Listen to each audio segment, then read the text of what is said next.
Hello students, now we will discuss merits of flexible constitution. यह समय की मांग के अनुसार बदलता है। हम देखते हैं कि प्रत्येक समाज में नित्य नए परिवर्तन होते रहते हैं और अनरिटन कॉन्स्टिट्यूशन होने के कारण इसमें बदलाव आसानी से जनता की बदलती परिस्थितियों के अनुसार किए जा सकते हैं। इंग्लैंड का एग्जाम्पल हमारे सामने है। जैसे वहाँ पे प्राचीन काल में निरंकुश राजतंत्र था, परंतु समय की मांग के अनुसार वहाँ पर लचीले संविधान के कारण सीमित राजतंत्र की स्थापना हुई। यह जनमत का प्रतीक होता है क्योंकि बदलती परिस्थितियों के अनुसार इसमें बदलाव किए जा सकते हैं, इसीलिए जनमत जो है इसके साथ इसको सपोर्ट करता रहता है और जनता का इसको प्रतिनिधित्व मिलता रहता है। क्रांति की संभावना नहीं होती। लचीला संविधान समय के अनुसार बदलता है, इसलिए जनता असंतुष्ट नहीं होती है। उसके प्रगतिशील विचार अनुसार लचीले संविधान में आवश्यक धाराएं अंकित कर ली जाती हैं। ऐसी स्थिति में क्रांति की संभावना बिल्कुल कम हो जाती है। लचीला संविधान आपातकालीन में सहायक सिद्ध होता है क्योंकि लचीला संविधान में आवश्यक परिवर्तन किए जा सकते हैं और सरकार को असाधारण शक्तियां देकर उस आपातकाल का सामना करने योग्य बनाया जा सकता है। उदाहरण स्वरूप सेकेंड वर्ल्ड वॉर में 5 वर्ष तक इंग्लैंड में चुनाव नहीं करवाए गए थे, बल्कि साधारण कानून द्वारा एक वर्ष करके कॉमन सदन का कार्यकाल बढ़ा दिया गया था।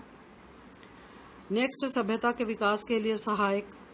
इस संविधान के लिए सभ्यता के विकास के साथ साथ चलना संभव होता है। मानव सभ्यता का निरंतर विकास हो रहा है और यदि संविधान में सभ्यता के विकास के साथ साथ आवश्यक परिवर्तन न किए जाएं तो सभ्यता के विकास की गति में अंतर पड़ सकता है।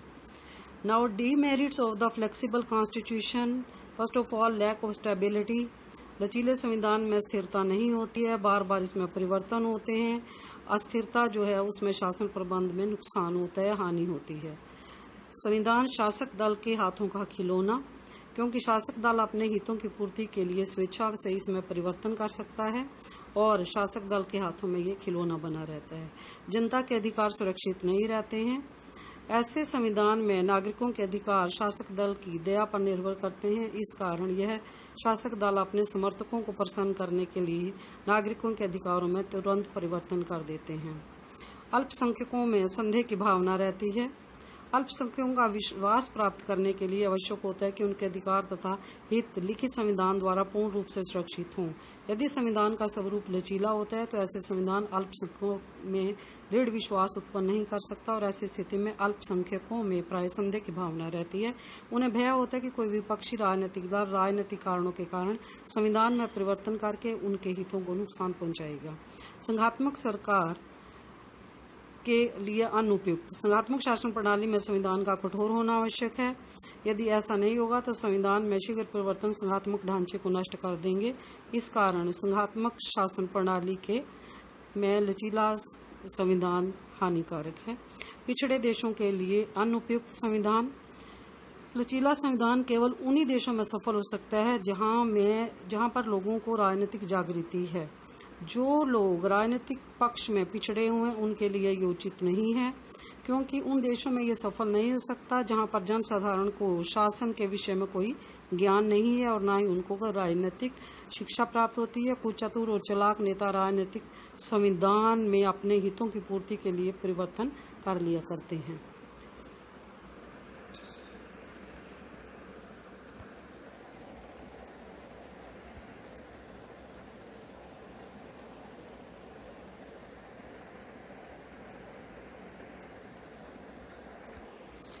Now merits of the rigid constitution. कठोर संविधान के गुण। कठोर संविधान वो होता है जो कि आसानी से बदला नहीं जा सकता। तो सबसे पहले इसका गुण है यह निश्चित और स्पष्ट होता है। कठोर संविधान लिखित रूप में होता है, इस कारण संविधान की प्रत्येक धारा बड़ी स्पष्ट और निश्चित होती है। सरकार का कोई भी अंग अपनी मनमानी नहीं कर सकता। यह स्थायी होता है। कठोर संविधान में परिवर्तन करने वाली विधि साधारण कानूनों को बनाने वाली विधि नहीं होती। यह विधि कठोर होती है और इसके अनुसार तुरंत परिवर्तन नहीं किए जा सकते। थर्ड, संघात्मक शासन प्रणाली के लिए उपयुक्त, क्योंकि संघात्मक शासन प्रणाली में दोहरा शासन होता है। संघ सरकार अपना काम करती है, राज्य सरकारें अपना करती हैं। तो इसमें संशोधन विधि का कठोर होना अत्यावश्यक है। इसीलिए कठोर संविधान संघात्मक शासन प्रणाली के लिए उपयुक्त होता है। यह अल्पसंख्यकों के विश्वास को प्रोत्साहित करता है। अल्पसंख्यकों को इस बात की भली भांति ज्ञान होता है कि यदि संविधान का स्वरूप कठोर होगा तो कोई भी राजनीतिक दल राजनीतिक कारणों के वश संविधान में शीघ्र संशोधन करके उनके हितों को हानि नहीं पहुंचा सकते। लोगों के अधिकार सुरक्षित रहते हैं।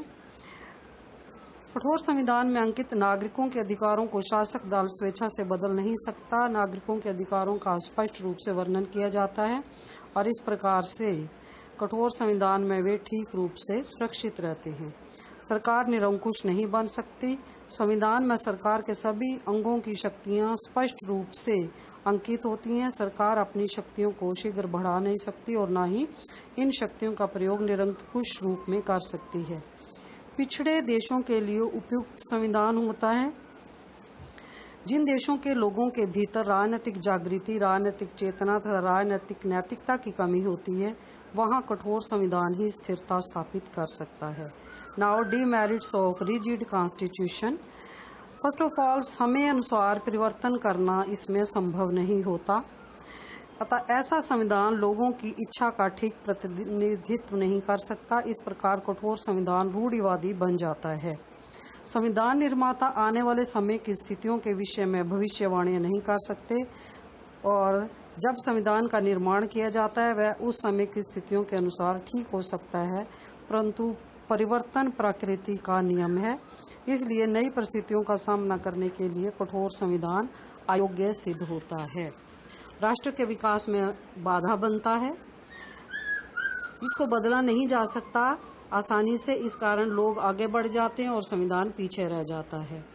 भारतीय संविधान की कठोरता के कारण यह संशोधन विधेयक लोकसभा द्वारा तो पास कर दिए जाते हैं, परंतु राज्यसभा में यह निश्चित बहुमत प्राप्त नहीं कर सकता।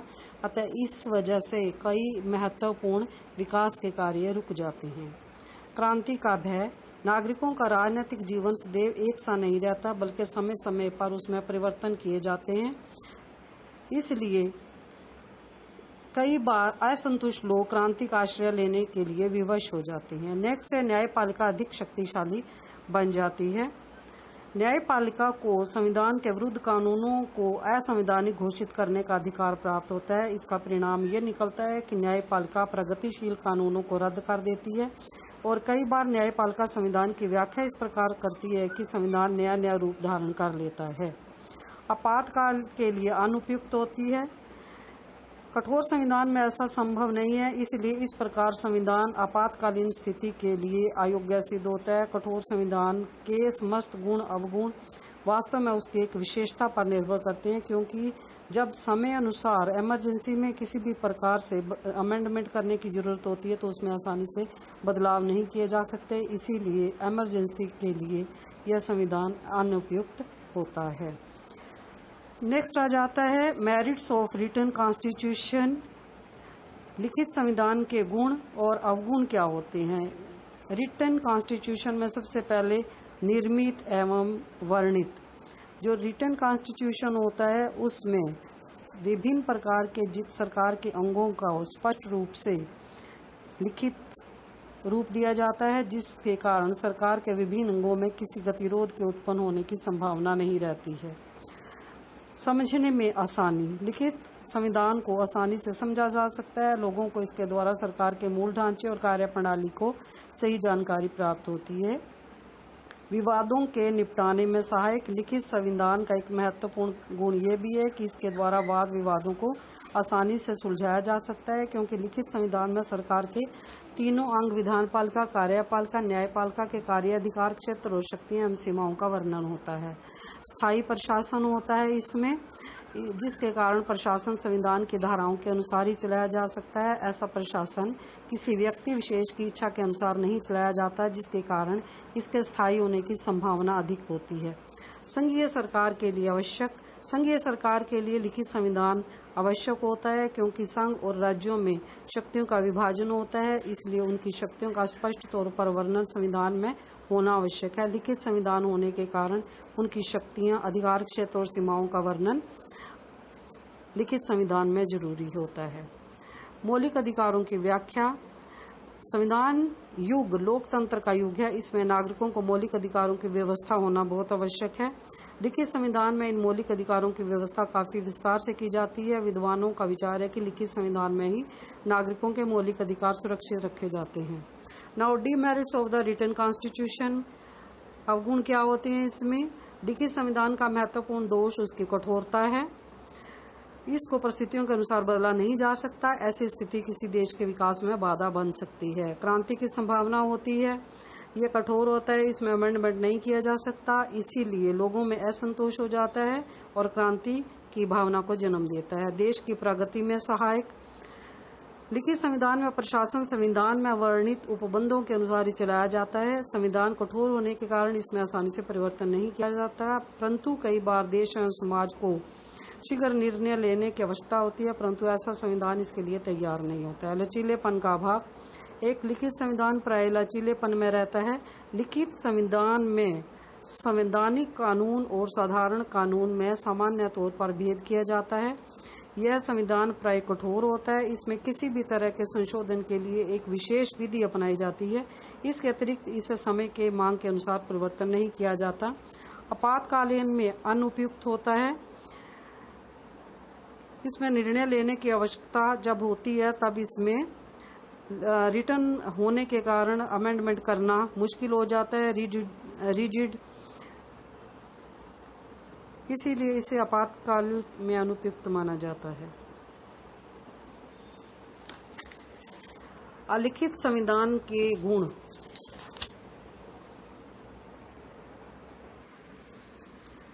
लचीले और कठोर संविधानों के गुणों और अवगुणों का अध्ययन करने के पश्चात हम इस निष्कर्ष पर पहुंचते हैं कि संविधान ना तो इतना लचीला होना चाहिए कि वह शासक दलों के हाथों का खिलौना बन जाए और ना इतना कठोर हो कि वो समय की मांग के अनुसार परिवर्तन उसमें ना किया जा सके।